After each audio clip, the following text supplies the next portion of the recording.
On savait déjà que les services funéraires au Canada sont en pleine mutation, mais la numérisation du monde des vivants semble maintenant empiéter sur la dignité des morts.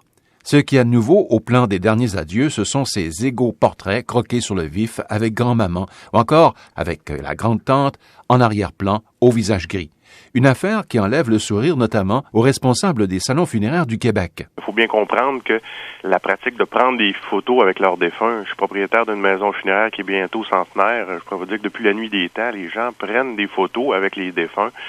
Le problème ou la nouveauté qu'on voit, c'est la diffusion de ces photos-là maintenant sur les réseaux sociaux. Denis Desrochers est président de la Corporation des thanatologues du Québec, qu'on appelait autrefois les croque-morts. Il dénonce cette pratique qui cause préjudice à la famille du défunt d'abord. C'est là que ça devient un petit peu plus irritant et choquant pour certaines familles qui n'en ont pas donné l'autorisation. Tant et aussi longtemps que c'est fait dans un cadre respectueux et digne, avec l'approbation de la famille, en ce qui nous concerne, on voit pas grand malaise là. Même certains experts s'entendent pour dire que ça peut être bénéfique pour la famille de garder des photos de leurs défunts.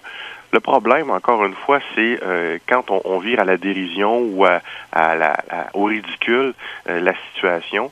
Là, ça devient plus problématique et ça peut porter préjudice à la famille et aussi aux circonstances qu'on essaie d'établir alentour de la dignité du défunt. Des gens qui vont faire des photos loufoques à côté d'un défunt, ils vont prendre des pauses ou maintenant c'est facile pour les gens de dissimuler leur appareil téléphonique dans leur poche et de prendre une photo à la dernière minute avec dans une position pour les moins irrespectueuses. Donc ça, ce type de photo-là cause préjudice bien souvent à la famille. Et c'est là la polémique alentour des selfies funéraires est là. Les égaux portraits au salon funéraire, sans autorisation des proches, sont-ils des comportements morbides, entièrement déplacés?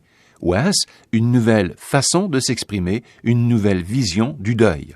Si ça doit passer par le selfie en 2017, parce que c'est comme ça maintenant qu'on appelle ça, puis que c'est fait avec éthique et professionnalisme, si ça peut aider quelqu'un à constater la réalité du décès, ben, je pense que ça, dans certains cas, ça peut être intéressant. Brigitte Deschênes est thanatologue et directrice générale à la résidence funéraire du Saguenay, au Québec. Maintenant, c'est comment on va l'utiliser, c'est quelle sorte de photo on va prendre. Est-ce que c'est clair, par exemple, que je me dis, il faut que la famille soit d'accord, là, ou la personne mandataire, dans cet encadrement-là, et non d'aller du côté de la loi, on a le droit, on n'a pas le droit. Vous savez, tout le monde, ils ont leur téléphone dans leur poche, quand même qu'on voudra interdire ce genre de choses-là. À mon sens, il me semble que ça va être impossible. Si on en fait une utilisation bien encadrée, éthique et professionnelle, je pense que ça peut aider certaines personnes. Parce qu'il arrive qu'il y a c'est tellement une étape importante que de voir la personne. Tu sais, moi, je peux pas m'inscrire contre ça, mais évidemment, je souhaiterais que ça se fasse dans des conditions éthiques et professionnelles. Se prendre en photo avec la Tour Eiffel en arrière de soi ou avec la tante Estelle au salon funéraire témoignerait-il de la même intention?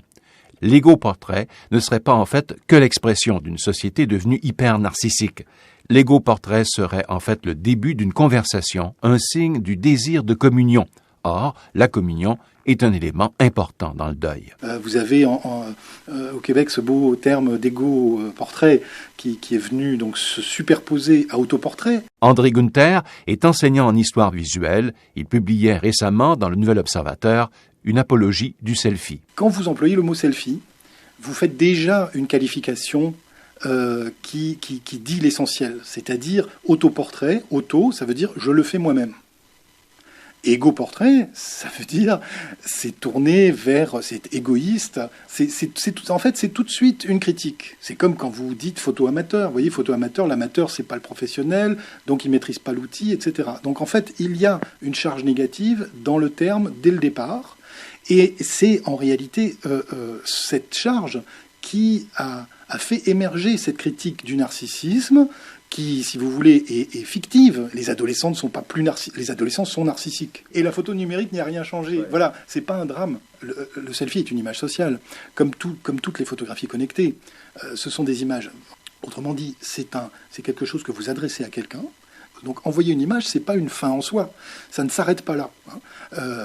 Contrairement à la contemplation du tableau sur la Simèse, une image sur un réseau social, c'est le début de quelque chose, c'est le début d'une conversation, ou le milieu, si vous voulez. Mais voilà, on attend des réponses et l'image devient un outil d'échange et d'interaction. Un reportage de Radio-Canada International.